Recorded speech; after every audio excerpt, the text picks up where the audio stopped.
What's in your water? 4 in your corner going to local water treatment plants to see if they're testing for chemicals that could make you sick. Plus, breaking news out of Charlotte, North Carolina tonight. The mayor issuing a curfew just moments ago. We are taking you live downtown as people continue to protest the recent police shooting of a black man. This thing might look cute and fuzzy, but this caterpillar is no joke. One mom's scary story after this bug stung her son and gave him a really bad rash. Fox 4 News at 10 starts right now. Live from Southwest Florida's news source, Fox 4 News at 10. You are looking live at a third night of protests in Charlotte, North Carolina tonight, and the mayor has just set a curfew, and it starts at midnight tonight. It goes till 6 in the morning, and it should last for several days. All of this comes after a police shot and killed a black man on Tuesday. Tonight, the police chief says he does not expect to release dash cam video of that shooting to the public. 4 in your corner, Stacey Cohen is in Charlotte tonight and has more on the investigation as well as the city that's under state of emergency. Tonight, Charlotte remains under a state of emergency as officials brace for a third night of protests, prompting the governor to deploy the National Guard in an attempt to limit destruction. And those who destroy property or hurt other people will be dealt with. As the state picks up the investigation into the death of Keith Lamont Scott, who was shot and killed outside his car Tuesday by Officer Brentley Vinson. We've seen pictures of what happened next, and Chief Putney says the dashcam video tells more of the story while not providing definitive evidence Scott pointed a gun at officers. He says the video does show Scott refusing to drop his weapon. The Scott family watched 2 videos of the shooting today and said it is impossible to discern if Scott had anything in his hands. The family wants the video released publicly, but the police chief has resisted such calls. I understand the whole dynamic and the definition of transparency, but what I can tell you is we've as a custom been very specific in how we release information. Claiming such a move would put crime victims at risk. Our sex assault victims, our domestic violence victims are going to have a lot less faith in us. So I would be losing a lot more than people really are willing to acknowledge in the hope to gain additional support and transparency. A Charlotte resident who took these pictures of a vandalized van says he's afraid things will get worse before they get better in the state's largest city, waiting to see what another night holds. All right, and we are taking you back out live to downtown Charlotte, North Carolina. You can see hundreds of protesters still in the streets. And tonight we're learning that a man shot outside of Charlotte's Omni Hotel during the protests last night. He was originally reported dead.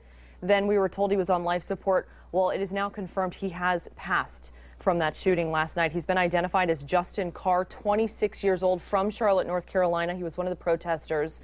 The mayor, again, adding a curfew. It's going from midnight until 6 a.m. She says it will likely be in place for the next several days until they feel like they no longer need it there in Charlotte, North Carolina. National Guard and police out there tonight. But for the most part, this has been mostly peaceful. We are going to continue to monitor the protests in Charlotte, North Carolina throughout the newscast tonight. And of course, we'll bring you more throughout the newscast.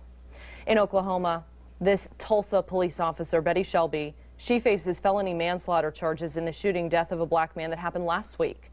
Officer Betty Shelby shot 40-year-old Terrence Crutcher after his SUV broke down, and it's caught on camera. This is the video from the helicopter there. Officer Shelby's attorney says Crutcher was acting strange and ignoring her commands, and she says she was afraid he was reaching for a weapon when she fired that fatal shot. 4 in your corner, keeping an eye on the radar tonight after a couple showers popped up in our area earlier today. Chief Meteorologist Derek Beasley has the latest on what the weekend's going to look like, and Friday too. Hey, Derek. Well, Amy, it looks like we're going to be seeing more of the same. Really no big changes expected. And boy, we saw some pretty decent storms across Southwest Florida this afternoon. This is all that's left of them. Right now, just some light to moderate showers across portions of Glades and Hendry County. You can see through Moorhaven, back towards Palmdale. Some light rain still going on, but temperature-wise, low to mid-70s. Some spots near 80 degrees. Tomorrow morning, clouds and sunshine. Storms, though, again tomorrow afternoon. We'll talk about your forecast for the weekend. Let you know how much rain we're expecting coming up. All right, thank you, Derek. Health concerns over your tap water. A new study revealing a cancer-causing chemical has been detected in up to 2/3 of the nation's water supply, and that includes right here in Southwest Florida. 4 in Your Corner's Deborah Souverain looking at the areas with the highest concentration of the chemical, and she joins us live in the newsroom with what she found. Deborah?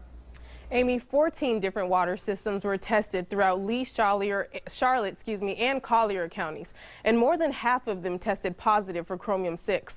I went to 2 facilities that tested positive for the chemical and found residents there had no idea that they were consuming the cancer-causing chemical.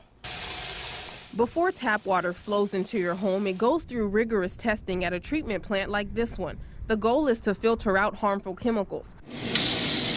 However, a recent study revealed many of you at one point drank water tainted with a cancer-causing chemical called chromium-6. Chromium-6. Have you ever heard of it? No, I have not. This mother and grandmother lived next to Winkler Pump Station for a decade. Last year, it became one of 6 water plants in Lee County which tested positive for chromium-6 between 2013 and 2015. We use it in our cooking.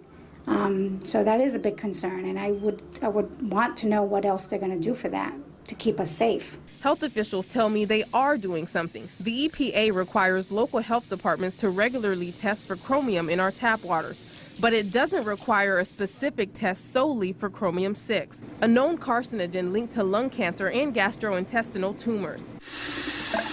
On average, Lee County's tap facilities, which tested positive, had levels 3 times higher than the recommended goal of 0.02 parts per billion set by California health hazard officials. This plant in Cape Coral was the only one in Cape that tested positive for the chemical in 2014, at a rate 34 times higher than the recommended levels. I find it pretty disappointing because I drink a lot of water every day. So I'm not really trying to get cancer. I drink water to be healthy, not to be unhealthy. In Collier County, which had the highest amounts of the chemical in our region, the average was 8 times higher than what's recommended. For people living in Charlotte County, you guys were closest to the safest goal of 0.02, with an average of just 0.0264 parts per billion. Now, I did some digging and found that filtration systems that use a method known as reverse osmosis are the best at filtering out chromium-6. There are several utility companies that use that method in our area. You can find out how your local water provider filters your tap by visiting their website. Live in the newsroom, Deborah Souverain, Fox 4. In Your Corner. Good information. Thank you, Deborah. Building trust between the department and the community. That is the primary goal for the new Fort Myers police chief. Derek Diggs, who's now in his first month as chief, highlighting his plan to engage the community and end the cycle of violence that's plaguing the city. 4 in Your Corner, Stephanie Tinoco telling you the steps that he's taking to keep you and your family safe.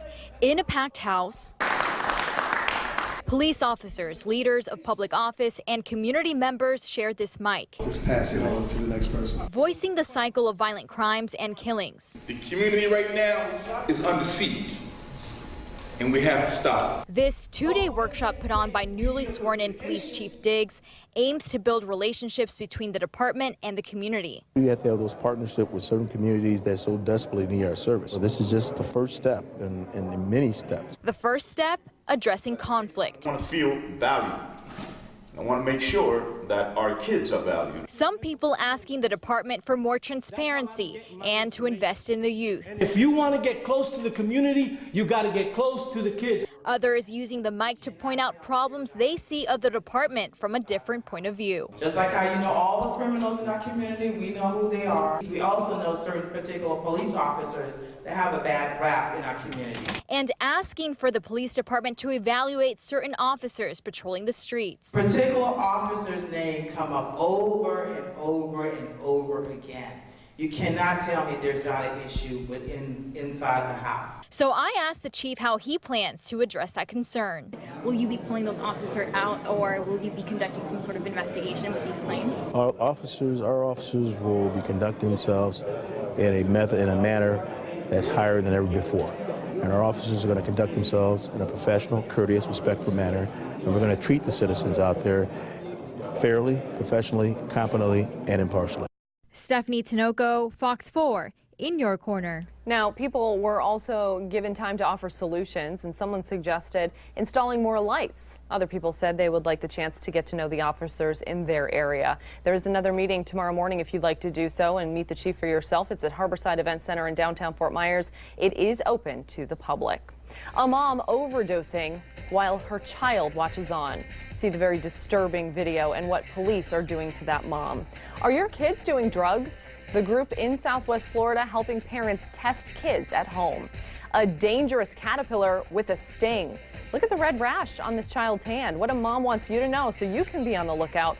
That's next on Fox 4 News at 10. And we're leaving you with a live look of downtown Charlotte, North Carolina. You can see this cameraman with CNN walking there with protesters along the streets there. This is a third night of protests as a citywide curfew has been put in place. Midnight tonight, everyone has to be off the streets. It will stay in effect until 6 in the morning. National Guard and police are out in full force. Mostly, though, tonight the protests have been peaceful. That was not the case last night when one man died. We've got the latest coming up next on Fox 4 News at 10.